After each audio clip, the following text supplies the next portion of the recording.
So I would like to introduce Dr. Narayan G. Hegde. Dr. Narayan G. Hegde is the president of Bharatiya Agro Industry Foundation.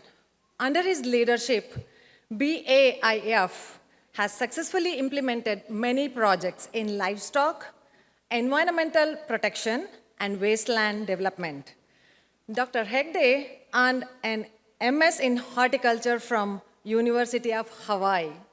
And through 1991, he further studied the impact of social forestry on the rural poor while working towards his PhD in economics at the University of Pune. Everyone, please put your hands together for Dr. Narayan G. Hegde. Namaskara. Good morning, everybody. Thank you, Havyaka Association of America, for inviting me. I have pleasure in sharing some of my experiences in rural development. Can we go to the next slide, please? Nane barda?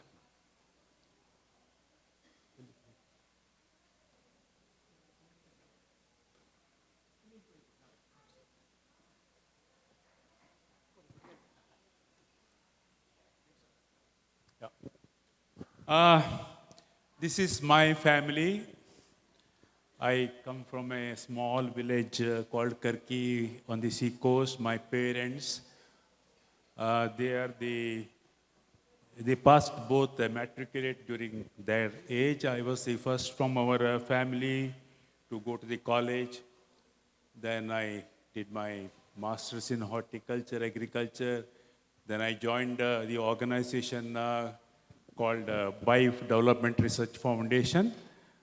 This is a foundation started by a disciple of Mahatma Gandhi, Manibhai Desai. His mission was to help the poor farmers to earn more money. Because as you know, in the 60s, almost 75% of the families were below the poverty line. Those days, poverty line was something like 12,000 rupees a year. And 75% of the people were not able to earn that much. And they were working on agriculture, but the holding was very small. 87% of the people have less than 1 hectare of land. So with that, they were not able to make their livelihood.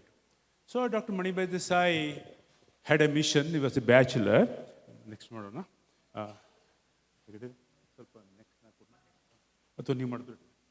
So then Manibhai, he was with Mahatma Gandhi. He came to a village called Urlikancha near Pune. Mahatma Gandhi started a nature cure center in the year 1946. His mission was that naturopathy can be a reliable and affordable alternative for better health care.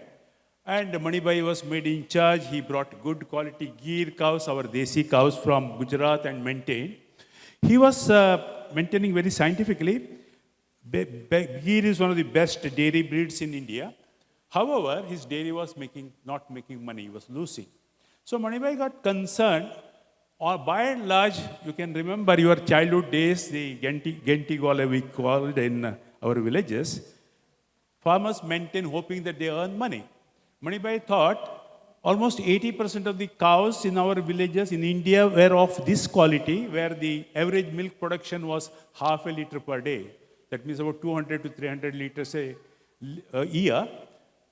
Gir was giving out 1,500 liters. With 1,500 liters of milk, the cow was not able to generate profit. What would happen to the farmers? So this was his concern. On one hand, the farmers were not able to make money with agriculture. On the other hand, the animals they were maintaining were also not contributing. So Manibhai had some experts advising that why don't you cross the European breed, Jersey and Holstein Friesian, with our native cows and produce a cow. In the year 55, 60s, he experimented and he found that in 3 years, there was a transformation. The cows which were producing 300 liters per year produced a progeny which came into milk production at the age of 3 years and produced 2,500 liters of milk, 10 times more milk. That was a kind of breakthrough. Manibhai thought people who cannot have early earning with agriculture can have animal husbandry as a source of income. That is how he carried some animals from Canada and also Denmark, started breeding bulls, and then maintained frozen semen. We developed a technology. Earlier we were hiring veterinary doctors, but veterinary doctors came to us, worked for 6 months, their market value went up by 5 times. We could not, if we were giving 10,000 rupees, they got offer for 50,000, so they were not able to continue with us. Then we decided we must train the high school dropouts who can do the perfect AI. Manibhai and me came to United States, and we went to Minnesota Valley Engineering Company, who produces liquid nitrogen to store frozen cement. It was developed in such a small size, which could be mounted on a motorcycle. This boy would go from house to house, inseminate. The government provided some support. As a result, we were not only giving free service, but also giving 2 rupees per message, because every messenger got 2 rupees as an incentive. From there, so BIFE was started in the year 1967. I joined in 1974. And we kept on promoting. And with 3 cows, the family was out of poverty. Imagine 50% of the families were living below the poverty line, and with simple intervention, no purchase of cow. It's only the cow which was at their doorsteps, breed them, produce a high quality. And then, like for example, my village, if we had to get half a liter or 2 liters of milk during the wedding season, it was literally a challenge. Today, we have cows in hundreds and thousands producing 10 to 15 liters of milk. I remember my mother telling that how much she has to feed. I said, give 2-3 kilos of concentrate. She said, my cow will die, because in our villages, we give hardly 200-300 grams of concentrate. We never knew how to feed cows, but with this new technology, we were able to really transform without any involvement of involvement. And the cow value, our cows were available free of cost. With the crossbred cow technology, we were able to get value of 50,000 rupees. Such a big asset, a poor would never thought of having it. Then we did not stop at that point. We said how to make the cow husbandry very profitable. 70% of the cost of milk production is on feed. If you produce some good quality fodder, then your cost of feeding will be less. As a result, you can make more money. So we introduced a variety of fodder tree, because small farmers have very limited land. Land is good for agriculture. They don't like to produce fodder. On the other hand, we have a lot of barren land. Almost 35% of the land in India is barren. We thought we should use the barren land to grow this. This is a variety. It's called subabul. It's a variety. I took it from Hawaii. I came here in Hawaii in 1981 to study my master's in Hawaii, in subabul. We took it. You can see it's so versatile. On the rock, the tree growing is subabul. Many people criticize it's an exotic plant. We said if there is nothing can be grow anytime this plant. So we started promoting subabul on barren land like this for fodder. Then we also went to the tribal areas. These are the tribals in Gujarat. We have 10% of the population in India who are tribals. And we said their barren land can be planted for subabul, because it's not only good for fodder, but also for fuel and timber. So I went there. The tribal said, sir, if we plant subabul, this is a forestry plant, forest department will come and take away our land. And they were right. So then we asked them, what do you want? They said, if you can produce mango on our land, we'll be very happy. So we studied, it was possible. Then converted their barren land into a small mango orchard. We had to literally take mango seedlings, grafted plants from a distance of 600 kilometers to Gujarat from the coastal of Maharashtra. Then we realized if you want to be self-sufficient, you need to train them. These tribal women who were migrating for 5 to 6 months over the years and sleeping on the roads, we taught them to produce mango grafts. We taught them to cultivate mango trees. Intercrop, we had several other things. We introduced cashew for the first time in Gujarat. and we also started marketing, processing them. Today, these families who are earning 8 to 10,000 rupees a year are producing more than a lakh of rupees. And it's not only from, generally, there is a hypothesis. When there is a development, there is a destruction of the environment. And in this process, we are not only promoted their income, but also conserve the ecosystem. You can see that project. Today, from this area, this tribal belt, we have about 2 lakh families who are having their own orchard. They are not dependent on the government. Today, they are selling mango grafts worth about 50 crores of rupees every year. People from about 300 kilometer distance, they come and buy the mango grafts from these tribal people. They were all trained. And for the first time, their children could go to the school. They could now pass graduation. They started the school. There are a lot of teachers, technicians, engineers from this tribal community for the first time. And it became a kind of national model for the government of India. All the time, government of India was giving them 5,000, 10,000 rupees as a subsidy for survival. Today, they are on their own land. They are not dependent on the government, and it has become a replicable model. Same is the case with our cattle development program. Next one, please. Then we took the technology of tree planting to barren land. This is, we introduced to industrial development. This is in Thane. You can see the barren land here in the Gansoli industrial area. In 4 years' time, this was in the period 1992 to 1907. You can see in 4 years' time, completely transformation, the same area. This is in Gokak. So what we try to do is, once you got the technology, we are trying to extrapolate how this can reach larger population, larger scenario. Next one, please. So after doing this, then next thing was, it was important to have water. India is not a poor or a drought water scarcity area. We have almost 1,100 millimeters of rainfall, but it's totally mismanaged. Water is our asset, but it is a liability because every year about 10 crore people are affected by floods. So we started the watershed development program, farm ponds. This is a case study. You can see the land. This is in Dharwad somewhere.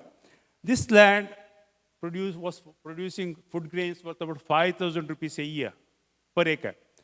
We had a simple chuck band. There was water conservation. In about 6 to 7 years, the same land started contributing 50,000 rupees per acre, 10 times more. So the point here to say is, if you are able to apply your technology with heart, you will be able to transform. There is no reason why people should be poor in this country. Coming back to the nature cure, as I said, I went to Urli Kanchan. Manibai came to Urli Kanchan because Mahatma Gandhi went to Urli Kanchan in the year 1946. We still run this institution. We get about 10,000 patients every year. And they come with all kinds of ailments, mostly chronic, functional disorders. And 97% of the people go with satisfaction. I can't say everybody is cured because diabetes cannot be cured, but you can be controlled. Blood pressure cannot be cured. You can reduce the dose to minimum, or you can without manage it.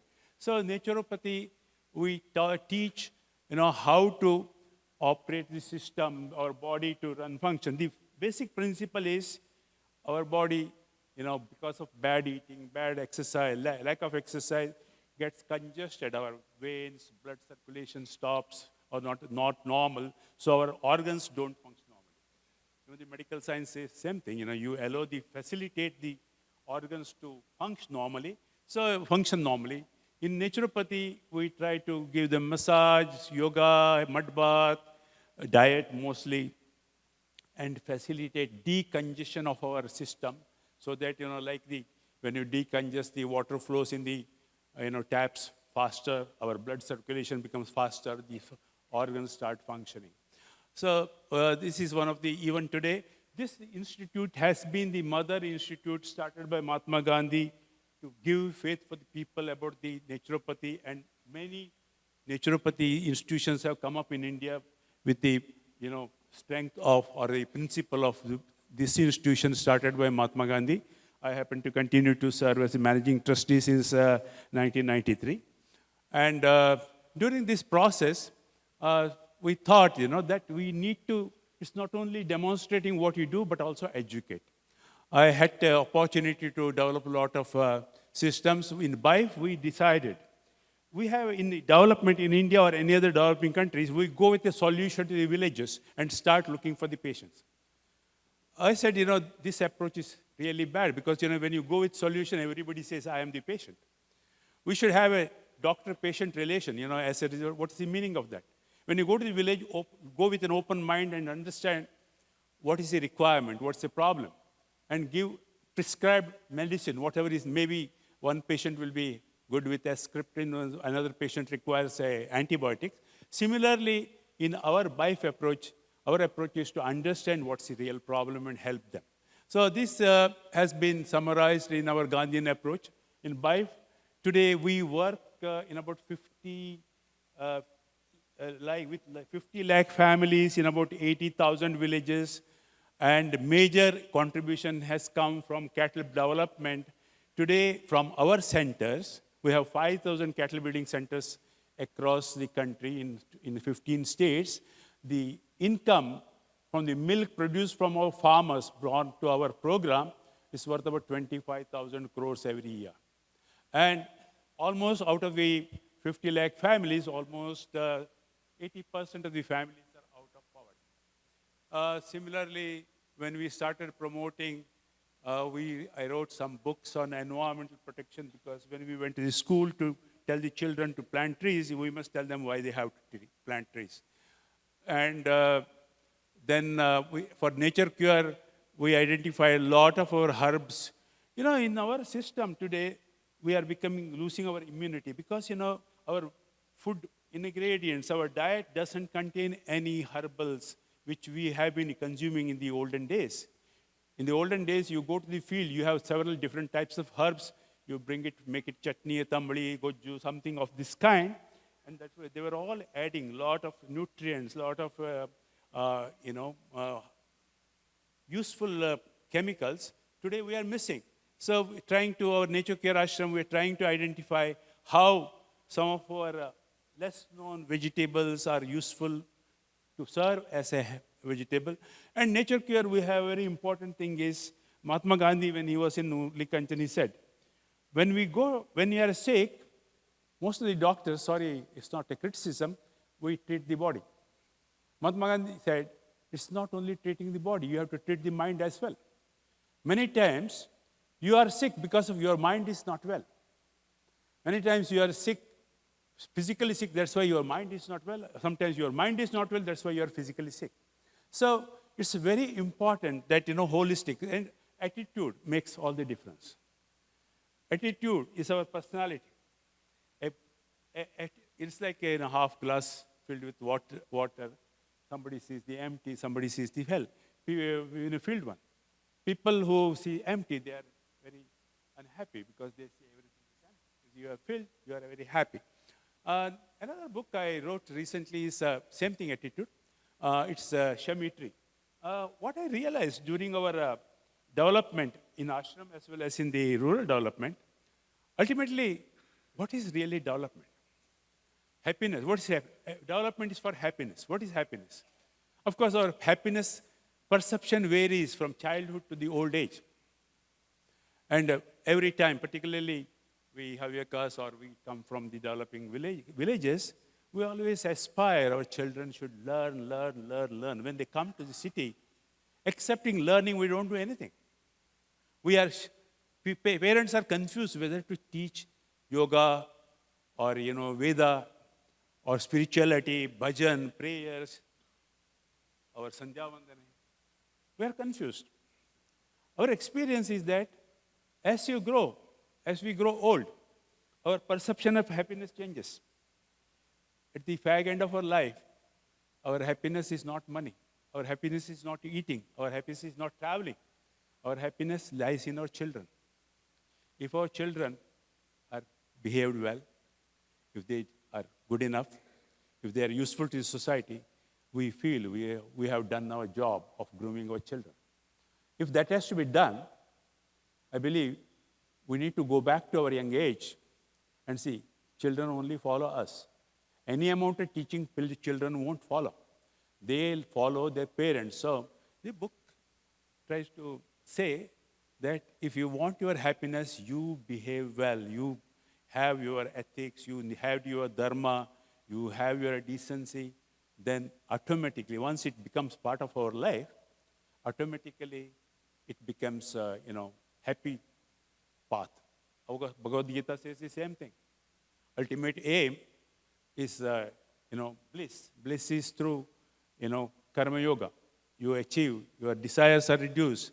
So this is about a book, but these are all focused for happiness. Next one, please. During the process of my journey, I had also association with a lot of spiritual gurus. Raghveshwar Bharati, he came to Urli Kanchan in the year 2002. First time when he came to Urli Kanchan, he saw a bull. He said, Hegde, how do you do? It was an Ongol bull. So next day he told me, where do I get such bull? I asked my technical people, it's available.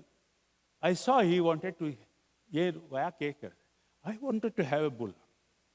So I asked my technical officer, he's asking, bull, what can we do? Sir, we have done with this, you can give it. So I paid whatever the cost to my organization and donated this bull to Raghveshwar Bharati. After 2 weeks, 3 weeks, there was no sign. So I asked Swamiji, so he had forgotten.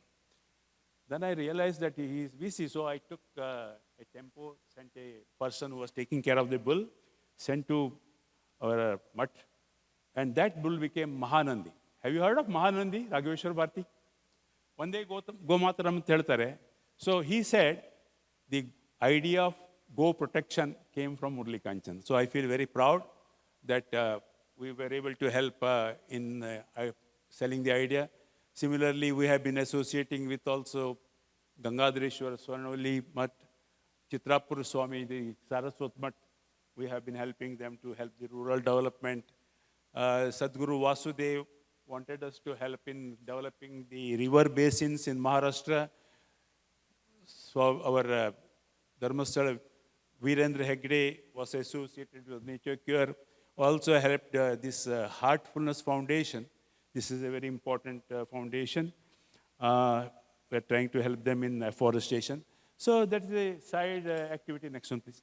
Also, we had a lot of opportunity to work with science because Manibai said one thing. Development is very important, but with development without research is outdated. And of course, research without development is academic. So we try to work as a blend.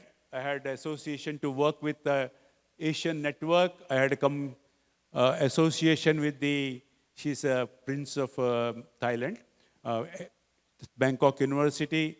We had some association with South Africa for goat development.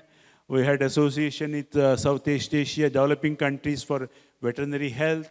Had opportunity to present our cases and success stories in FAO.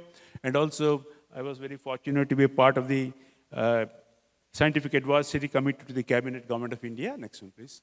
Also, some association with Bhagwat and Dr. C. Subramaniam, Dr. Swaminathan, my professor Brubekar.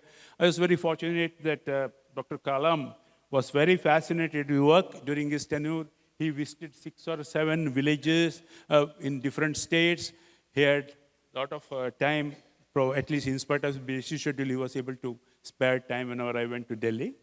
And also with several chief ministers, we were with Mr. Modi when he was Gujarat.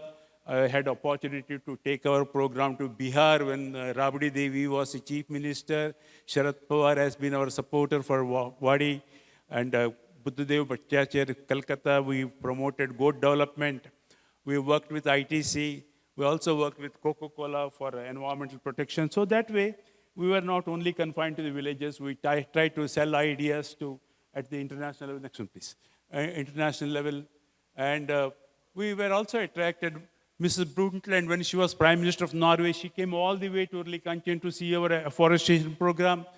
We were invited by the French Prime Minister's wife when we were in In Paris, just because they had some support, we had Princess of Netherlands, Prince Charles, Al Gore, and with environment, and Bill Clinton for sustainable development. So that way, it has been a very supportive program, not only for the villages, but also scientific community. Next one, please. Finally, there are two slides I wanted to share. Come to think of it, this was a slide. I was on the border of Nepal. We had 2,000 away from our headquarters, 2,000 meters away. I was thinking, very ordinary person like me, at least my boss passed away in the year 1993. After that, another 17, 18 years, I have been the president. So, what a ordinary person also can do something, provided you have will. Probably it is because Havyaka, I'm proud to be Havyaka because we have such a strong cultural orientation, such moral values, it's only Havyakas can do. My message is, you don't have to be you have to be educated, but more than educated, you should have a very good attitude, positive attitude. You need to have, good moral values. You need to have commitment. I come to a conclusion that God has given a gold mine to every one of us. Nobody can snatch. It's not necessary that you should be engineer, doctor, or something, scientist or something. Every person, if he puts in hard work with good moral values, positive attitude, we can be successful. I have a last small slide. This is from my village. When I was studying, most of the Havyakas, they were all studied. First generation became primary school teachers, second generation became high school teachers, third generation became engineers, doctors, fourth generation, they are out of our villages. They are more overseas. But people whose labor, who were alcoholic, their children still continue to do the same thing. Same cycle continues. Realize what is important. English, computer now, they are very important if you can teach. So we started a small foundation, my classmates from my school. We have about 500 questions, starting from what's your name to the syllabus covering about 6 standards. We have all English questions. There is space to write English answers. Somebody teaches how to read this question. 90% of the answers can be known to the farmer, the children. They don't know how to write. We give them dictionary. We help them to practice. So if they can answer all the 500 questions and read it, recite it, probably 75% of the English can be spoken by them. It's a small initiative we do. So this is what our small trust in the village doing in computer. So thank you, gentlemen. This is a small effort which I wanted to say. My 50 years of journey in 15 minutes. Thank you very much.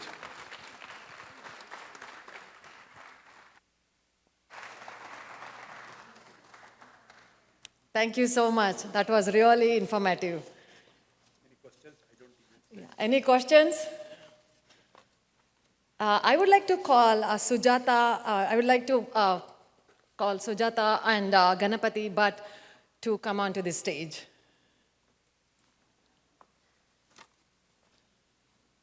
Sujata ಮತ್ತು ಗಣಪತಿ ಭಟ್ ಅವರು stage ಮೇಲೆ ಬರಬೇಕಾಗಿ ಕೇಳ್ಕೊಳ್ತಾ ಇದ್ದೀವಿ.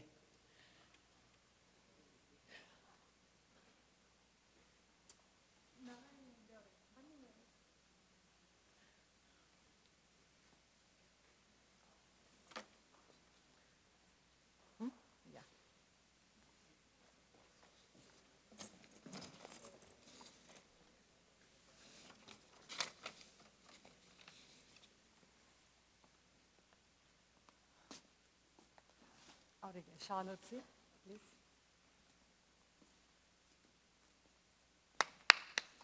Thank you so much.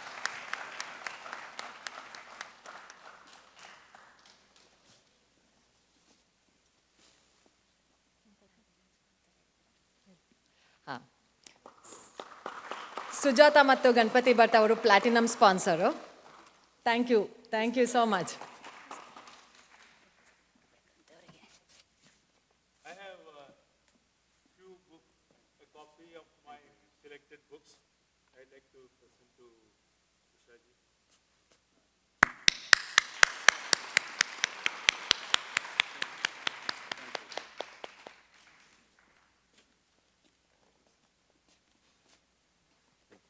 Thank you, thank you.